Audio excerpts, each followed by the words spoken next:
Assalamu alaikum rahmatullahi wa barakatuh. My name is Lauren Booth. I'm a journalist and I'm a broadcaster and I'm an actor and a writer by the grace of Allah. And I've been Muslim since 2010. I wasn't born Muslim, guess what? I was born in London to parents who had lost their faith. They were 1960s people in a famous circle of friends, and so they had lost their faith. But I always grew up knowing that there was one God. In fact, my mum called me a few months ago and she said, the family have been discussing why you've become an extremist in religion.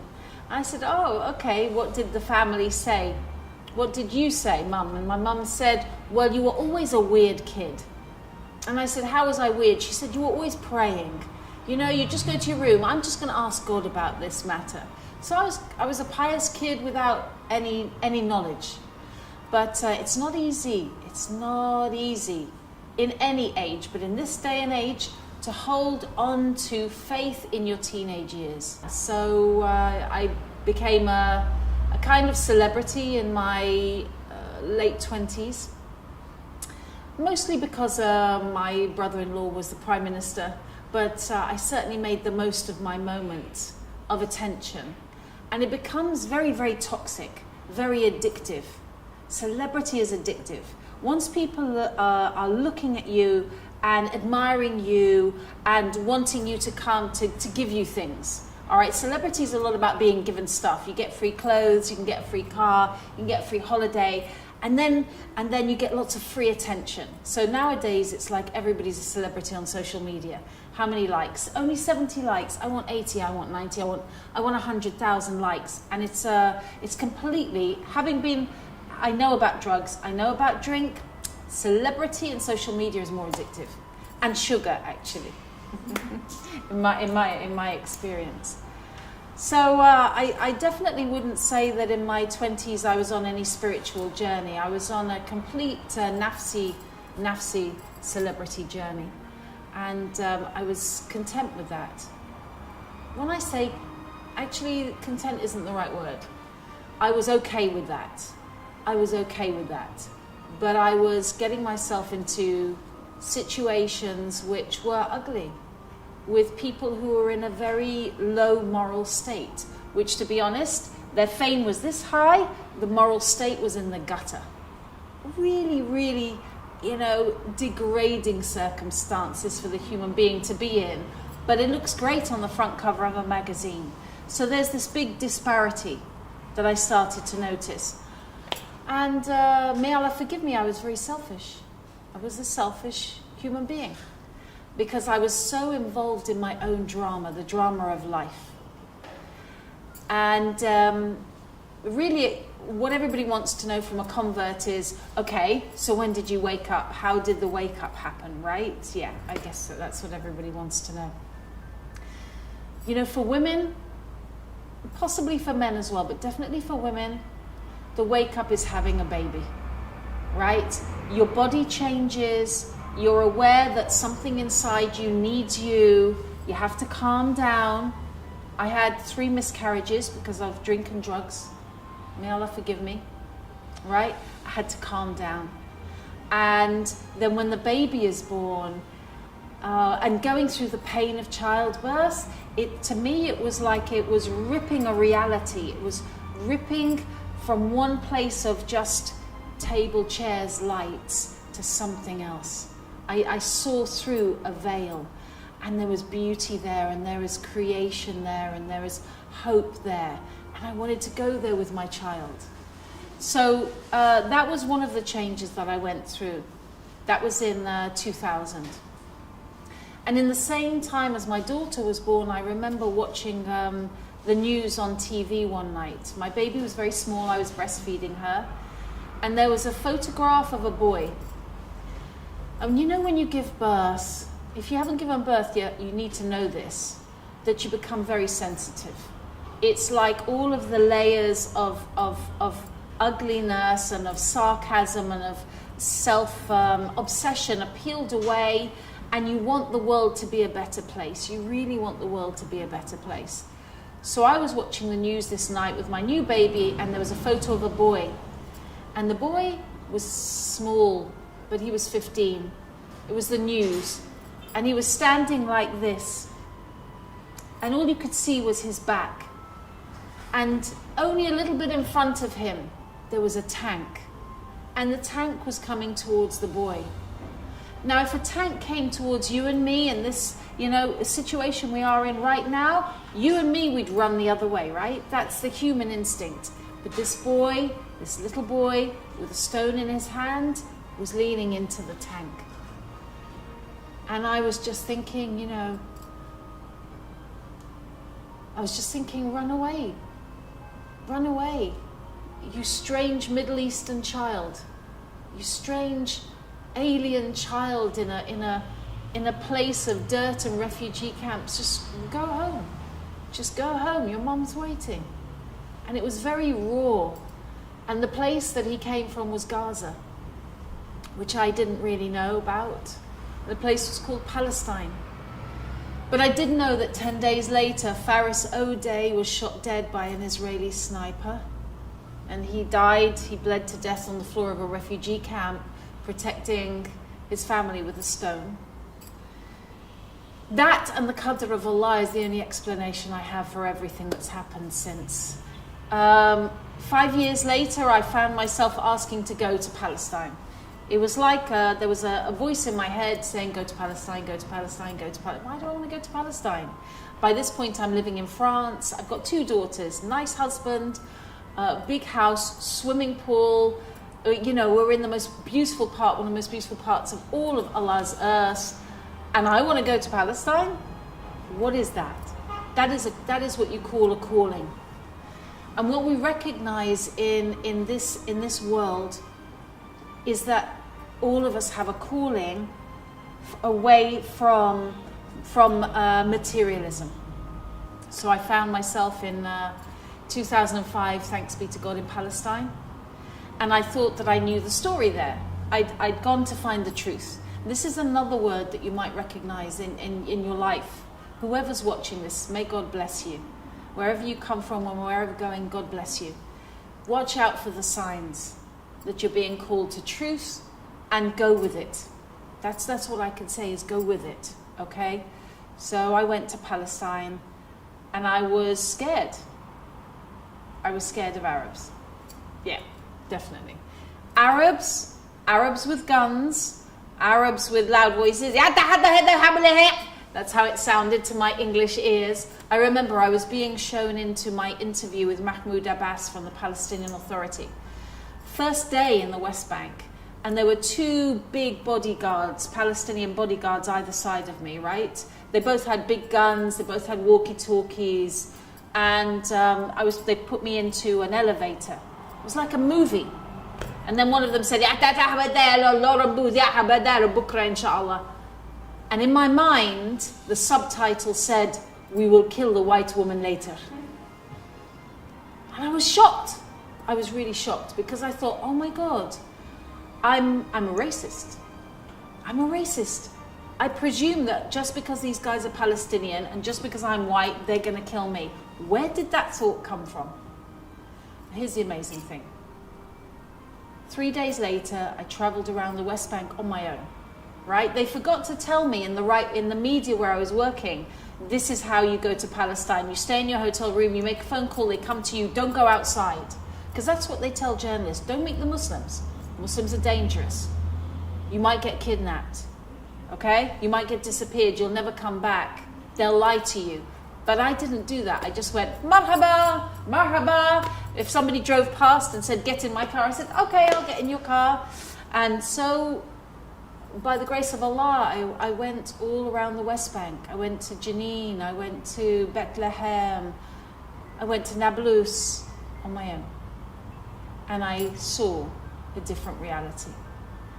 And there were 2 things that stayed with me there. One was that we're being lied to, that the media are liars about Muslims. And the second one was that I knew nothing about Christianity and the Muslims knew more about Jesus than I did. And there was 3 things. The third thing was I should read the Quran. because the people were so generous and kind to me as a stranger, kinder than anybody in my family or any of my friends had ever been. And so gentle that I wanted to be like them. SubhanAllah. Yeah, but it took a long time, because the thing is, you don't just get to walk into Islam. You know, Allah is great, and He knows our condition, and we have to get out of our old habits to some degree. You know, and I had to be deprogrammed. I had to have my rough edges cut off, you know, knocked off me before I was humble enough to say La ilaha illallah Muhammad Rasulullah, which is the Shahada. I believe in the oneness of Allah, and I believe the Prophet Muhammad is the last and final prophet. I had a very traumatic time in 2009. My family had a traumatic time. But as the mother, I had a traumatic time. And I'll just encapsulate it like this. In January 2009, I had a husband and a house and a job. In October 2009, I had no husband, no house, no job. I'd moved back from France, no money, no nothing, and it looked like my children were going to be taken away. Allahu Akbar. That is in 9 months. And I didn't know what to do. And it got to the stage in October, around October 2009, when I was in a rented flat, which I couldn't afford, back in London with no car, with a court case trying to take my children away from me, when I put my head to the ground and I said, Allah, just my children. Because I understand that life is not about money anymore. It wasn't about the swimming pool. It wasn't about the great job. Just my kids. Let me learn about life and just my kids. And I said sorry to God. And a month later in 2010, I went to Iran, and I went as a journalist, not on a spiritual journey at all. I just went to look around, and I ended up in Ramadan in a mosque. And I sat down in the mosque, and it felt as if I was under a waterfall of peace. A waterfall of peace. If you could imagine all the tension of that year, I was starting to have like feelings of a heart attack. You know, that whole year, you know, when you're so under pressure, they talk about stress. Thought I was going to die from a heart attack. And at that moment, in that mosque, everything just went. And I knew the universe was peaceful. And I knew that everything was going to be okay. SubhanAllah. And a week later, back in London, I walked into a mosque, and I said, there is no God but Allah, alone and without partners. And the Prophet Muhammad is the last and final messenger. And suddenly, Friday night, I was a Muslim. Allahu Akbar. That's interesting. You know what, people... So I worked in the mainstream media, right? I worked for right-wing newspapers as a left-winger. I'm a liberal. I don't even know what that means anymore as a Muslim. But anyway, you know, I wasn't right-wing. I considered myself a liberal. And I worked in the mainstream of newspapers. And was there anything... And so as soon as I came to Islam, there's only two things that the right-wing media can write. If someone who is sane, because I clearly wasn't mad, if someone who is from them, I had a page in their newspaper, in the Mail on Sunday. I was a regular columnist. I was on TV, on Sky News regularly. Suddenly turns up in a hijab. It's like, okay, two options. She can't cope with life, or she's having a midlife crisis. Because if it's not one of those two, then maybe there's a God. And maybe that God, the one God, calls himself Allah. And they can't do that. So I got treated immediately like you get written about as if there was something missing, you were at a loss, you couldn't cope, so here's the crutch of a faith that you don't understand, there you go. I mean, this rhetoric really is far-right rhetoric. I had a nice life, I had good parts, and I had difficult and fun parts. I wasn't looking for faith. Faith, by the grace of Allah, came to me. But I did want to be kind. And I did want Palestine to be free. and only Allah knows. Was it those things? No, because it's never anything that we've done. That would be arrogance. Only Allah's mercy. We all get a chance to come to Islam. So no, I wouldn't say I was missing anything. Crazy thing is that I knew nothing about Islam when I took my Shahada. Yeah, it's really, really mad. Many people I know study, but Allah knows. See, there's as many routes to Islam as there are human beings. So if you're a technical person, you may go line through line and ask questions of a sheikh for 2, 5, 10 years and go, okay, now I get it, I'm satisfied. If you're an academic, I'm a people person. I was trained as an actor. You know, I grew up in a literature environment. So for me, it was always going to be, how does this faith affect the people? If I can see in the people something better than me, then that's interesting to me. So amazingly, it might seem to Muslims, because we're always very down on ourselves, you know, astaghfirullah. We need to stop that post-colonial nonsense. My route to Islam was really through the people of Palestine and the Muslims that I met in the UK. And the first time I read a section of the Quran in 2007. I read Surah Fatiha. It's the opening. And if you're not Muslim, you'd recognize the opening of the Quran as sounding a bit like the Lord's Prayer. If you read Surah Baqarah and you're in a sinful, disbelieving state, it's gonna hit you like a brick. It hit me like a brick. There's an ayat in there that says it's to do with they pretend to be believers when they're with believers, but when they're on their own with their shaitan, complete hypocrites. And I realized I was a hypocrite. I told people I believed in God, but I didn't pray. I said to myself, my children, let's believe in God, but I didn't act like a believer. I acted like a non-believer. And this book told me I was a liar and I was going to hell, and it scared me. So without picking up the Quran again, I took my Shahada, and then I had to go back to the Quran. SubhanAllah. But when I picked it up, Surah Baqarah said, welcome, be at peace. Everything is going to be okay. Allah will give you Jannah. All you have to do is draw closer to Him. And it was, wow, it was an opening, alhamdulillah.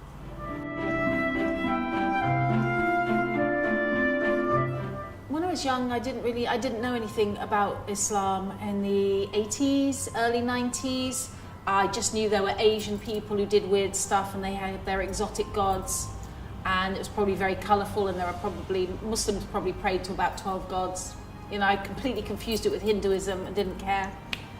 And then after 9/11, I felt sorry for Muslims, because I thought, wow, it's really unfair that the poorest people on the planet are being bombed by the richest people on the planet. It doesn't make sense. Afghanistan, Iraq, what was that? I didn't like what I was seeing. So I began protesting against the war in Iraq. Then I found out about Palestine, and I took steps by the grace of Allah to try and do what I could to bring attention to Palestine. Actually, because I was 43 when I came to Islam, and because I'd been to Palestine by ship and by, I don't know, all different ways, my family kind of thought I was crazy anyway by this point. So like, oh, now it's Islam. Oh, right, okay. So, but it started to bite after a while. Oh, you're really going to keep the scarf on, are you? It's not just a fad. No, it's something that I need to do for my faith. It's something I believe in. And then you start praying in your mum's house. She's like, ugh. But she was okay. To be fair, she never stopped me praying. But there were a couple of times when, even recently actually, you know, I had to speak to my family because they were serving alcohol at the table. And I said, you know what? I can't do this. I can't. It just is not right for me to sit here. I know it's your house. But do you mind, you know, I'm not going to ask you not to drink, but I'll just go and sit at another table. He said, what about your mum? I said, my mum's 80 years old. She can do what she wants. But you're younger, and you know I'm a Muslim. If you choose to drink now, it's your house, I'll go and sit somewhere else. But for me, I'd rather not. So there's all these kind of little sticking points, but honestly, they've been really, really good. That hasn't been a problem for me, alhamdulillah, shukr